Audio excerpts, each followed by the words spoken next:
ان میں میر غوث بخش، میر جعفر خان جمالی کے علاوہ نواب اکبر بگٹی، سردار عطا اللہ مینگل، نواب خیر بخش مری، نواب نوروز خان زہری، سردار دودہ خان زہری، نواب غوث بخش رئیسانی، میر ظفر اللہ خان جمالی اور دیگر اکابرین شامل ہیں۔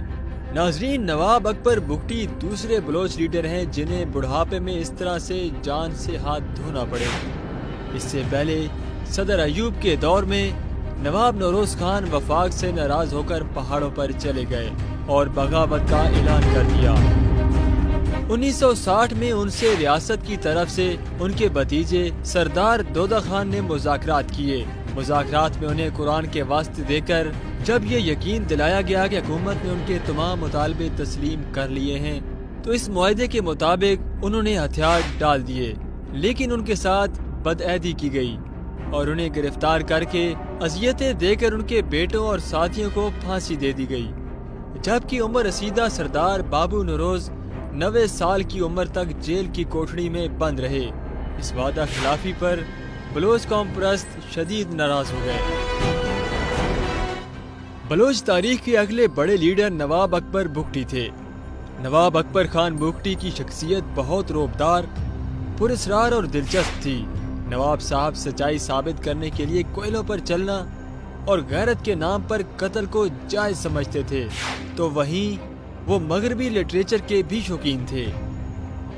بس اکیلا کچھ نہیں، کتاب اٹھا بس پڑھنا شروع کیا، 4 کتاب 3 کتاب 5 کتاب یک وقت پڑھتا ہوں۔ نواب صاحب کی سیاسی زندگی مختلف اتار چڑھاؤ کا شکار رہی اور ناظرین پھر ان کے علاقے ڈیرہ بگٹی کے قریب ایک سانحہ ہوا جس نے تاریخ کا دھارا بدل کر رکھ دیا۔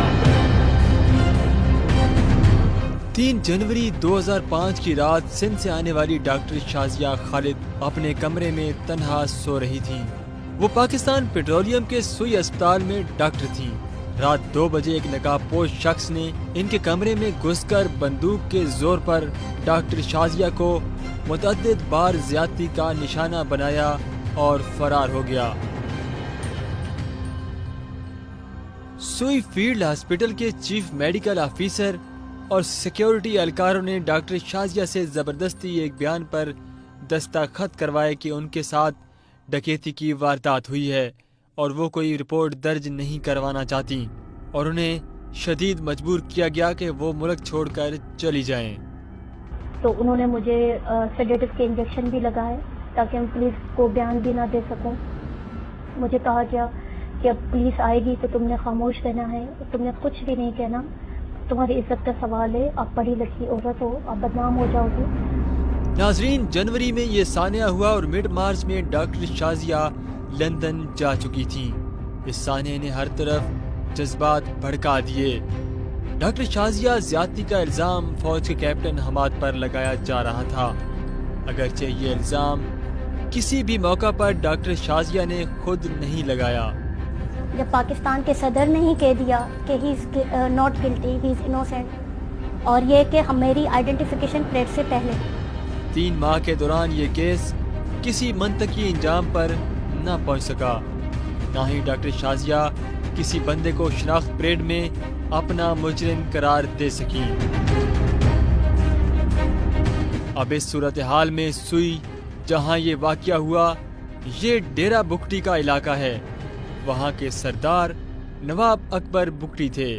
انہوں نے اپنی مہمان ڈاکٹر کے ساتھ اس واقعے کو اپنی غیرت پر ایک بڑا حملہ تصور کیا، اس لیے اکبر بگٹی اور مری قبائل جو پہلے بھی وفاق کے رویے سے خوش نہیں تھے اس واقعے کے بعد مشتعل ہو گئے۔ اکبر بگٹی کا حکومت سے مطالبہ تھا کہ کیپٹن حماد اور دیگر ملزمان قبائلی روایات کے مطابق کوئلوں پر چل کر اپنی بے گناہی ثابت کریں، مگر حکومت کی طرف سے یہ مطالبہ نہیں مانا گیا۔ بگٹی قبائل اس سے اور ناراض ہوئے اور یوں مسلح افراد نے سوئی فیلڈ پر درجنوں راکٹ اور دیگر اسلحے سے حملے شروع کر دیے۔ اس سے سوئی فیلڈ بند ہو کر رہ گئی۔ ملک کے بڑے شہروں میں گیس کی سپلائی بند ہو گئی۔ حکومت نے معاملات حل کرنے کی کوشش کی، لیکن اکبر بگٹی نے ڈاکٹر شازیہ کیس کے ملزمان کی گرفتاری تک کسی بھی بات چیت سے انکار کر دیا۔ یوں اس وقت کے فوجی صدر جنرل پرویز مشرف نے اکبر بگٹی پر ریاست کو چیلنج کرنے کا الزام لگا کر فوجی آپریشن کا آغاز کر دیا۔ جنرل پرویز مشرف نے دھمکی دی کہ اگر قومی تنصیبات پر حملے بند نہ ہوئے تو پتہ بھی نہیں چلے گا کہ کہاں سے ہٹ ہوئے ہیں۔ ایسے بیانات کے بعد ڈیرہ بگٹی باقاعدہ میدان جنگ بن گیا۔ پھر 17 مارچ کو ڈیرہ بگٹی پر ایک بڑا حملہ ہوا جس میں نواب اکبر بگٹی کے مطابق 70 سے زائد لوگ ہلاک ہوئے۔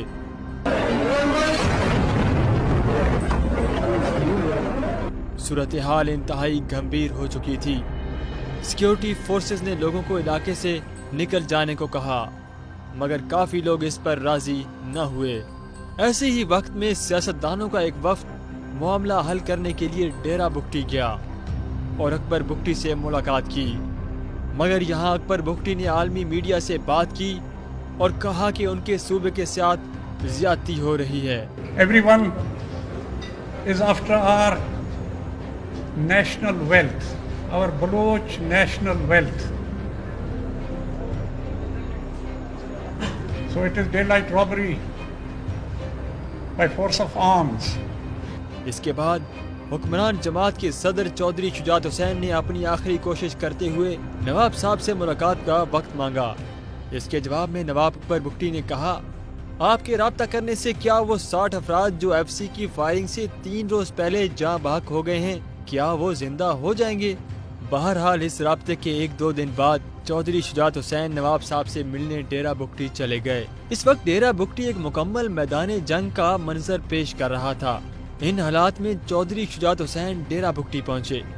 3-4 گھنٹے جاری رہنے والے ان مذاکرات میں نواب صاحب نے کافی مطالبات پیش کیے، جن میں بات ڈاکٹر شازیہ والے واقعے سے کہیں آگے چلی گئی۔ بہرحال چودھری شجاعت اور ساتھیوں نے 3-4 دن کا وقت مانگا اور واپس اسلام آباد چلے گئے۔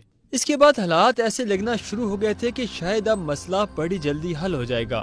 اس سے بھی بڑھ کر چودھری شجاعت نے یہ کیا کہ اسلام آباد میں اکبر بگٹی اور جنرل پرویز مشرف کی 1 on 1 ملاقات کا بندوبست بھی کر دیا۔ اکبر بگٹی ملاقات کے لیے تیار تھے۔ اس سلسلے میں ایک جہاز ڈیرہ بگٹی بھیجا گیا جس پر اکبر بگٹی کو اسلام آباد لایا جانا تھا۔ اب اس وقت جب اکبر بگٹی اسلام آباد آنے کی تیاری کر رہے تھے تو انہیں اسلام آباد صدر ہاؤس سے ایک کال آئی۔ ان کو بتایا گیا کہ ان کو لانے والا جہاز خراب ہو گیا ہے، اس لیے یہ ملاقات منسوخ کی جاتی ہے۔ اکبر بگٹی کہتے ہیں کہ اس کال کے بعد وہی جہاز جو ان کو لینے آیا تھا اس کال کے آدھے گھنٹے بعد فضا میں اڑ رہا تھا۔ اس سے یہ بات واضح ہو چکی تھی کہ کہیں اکبر بگٹی کو مارنے کا فیصلہ ہو چکا تھا۔ Government is negotiating from the mouth of the big top, with the big gun, with big thunder. They have been given instructions. Myself and Nawabzada Balaj Mari, the 2 of us should be wiped out. تھوڑا وقت اور گزرا اور پھر دن آیا 14 دسمبر 2005 کا۔ صدر مشرف ڈیرہ بگٹی کے اوپر بلوچستان کے علاقے کوہلو میں فرنٹیئر کور کی پوسٹوں کا دورہ کر رہے تھے۔ اس وقت ان کے ہیلی کاپٹر پر 6 سے 8 راکٹ فائر کیے گئے، مگر وہ محفوظ رہے۔ اس کے 1 روز بعد ہی ایک اور فوجی ہیلی کاپٹر پر راکٹ فائر کیے گئے۔ ان واقعات کے 3 دن بعد جنرل مشرف نے اکبر بگٹی کے خلاف فل سکیل آپریشن شروع کر دیا۔ ان تمام علاقوں میں میڈیا کی رسائی مکمل طور پر بند کر دی گئی۔ بمباری اور انفراسٹرکچر کے تباہ ہونے کی وجہ سے مقامی آبادی علاقہ چھوڑنے پر مجبور ہو گئی۔ خود حکومت نے کہا ہے کہ جنرل گئے تھے کولو وزٹ کرنے اور وہاں کچھ گولے ارد گرد گرائے گئے، اور پھر اوپنلی کہا انہوں نے کہ اس کا بدلہ ہم نے لینا ہے، اس کا ریونج لینا ہے۔ دسمبر 2005 سے کولو کا رابطہ ملک کے دیگر علاقوں سے کٹ چکا تھا۔ کھانے پینے اور دیگر اشیاء ضروریہ کی شدید قلت پیدا ہو چکی تھی۔ دوسری طرف بلوچ قوم پرست گیس پائپ لائنوں، گریڈ سٹیشنز اور ریلوے لائنوں کو اپنے حملوں کا نشانہ بنا رہے تھے۔ 2005 کی اواخر تک 187 بم بلاسٹ 275 راکٹ حملے، 8 گیس پائپ لائن پر حملے، بجلی فراہم کرنے والی لائنز پر 38 حملے اور ریلوے لائنز پر 19 حملے ہو چکے تھے، مگر یہ آپریشن اسی طرح جاری تھا۔ پھر اگست 2006 آ گیا۔ اس وقت تک اکبر بگٹی اپنے ڈیرے یعنی ڈیرہ بگٹی سے 150 کلومیٹر دور کوہلو جا چکے تھے۔ یہاں کے پہاڑوں میں وہ اپنے جنگجوؤں کے ساتھ کسی نامعلوم جگہ پر موجود تھے۔ یہاں ان کو تلاش کرنا ایک مشکل کام تھا۔ بالآخر سیکیورٹی ایجنسیز نے مقامی گائیڈز کی مدد سے 26 اگست کو انہیں لوکیٹ کر لیا۔ ISPR کے مطابق 7 فوجی اہلکار اس اندر سے مڑے ہوئے غار کے قریب پہنچے، لیکن اس سے پہلے کہ یہ اہلکار غار کے اندر داخل ہوتے، غار کی چھت اچانک بیٹھ گئی اور وہاں موجود سب کے سب لوگ اس میں دفن ہو گئے۔ یہ بھی کہا جاتا ہے کہ غار کے اوپر راکٹ یا میزائل سے حملہ کیا گیا، جس کی وجہ سے غار بیٹھ گئی۔ اگلے دن کی ایک اخبار کی تصویر ملاحظہ کریں۔ اس واقعے کے 6 دن بعد اکبر بگٹی کی لاش کو غار سے برآمد کرنے کا دعویٰ کیا گیا۔ 26th of August, Akbar Bugti got killed in an operation. ان کی میت کو بگٹی خاندان کے حوالے نہیں کیا گیا، بلکہ ایک تالا لگے تابوت میں مقامی انتظامیہ کی زیر نگرانی نماز جنازہ کے بعد دفن کر دیا گیا۔ بگٹی کی موت کے بعد مشرف نے کھلم کھلم کہا کہ جو کچھ کیا ٹھیک کیا، دوبارہ بھی موقع ملا تو ایسا ہی کروں گا۔ کوئی غلطی نہیں ہوئی، بالکل صحیح ہوا جو بگٹی کا وہاں ہوا ہے بلوچستان میں۔ No wrong was done, it was right. اور اگر دوبارہ کبھی موقع ملا ایسی بات ہوئی، دوبارہ وہی کروں گا، دوبارہ ویسے ہی کچھ لے کر اوپر پاکستان کو چیلنج کریں گے۔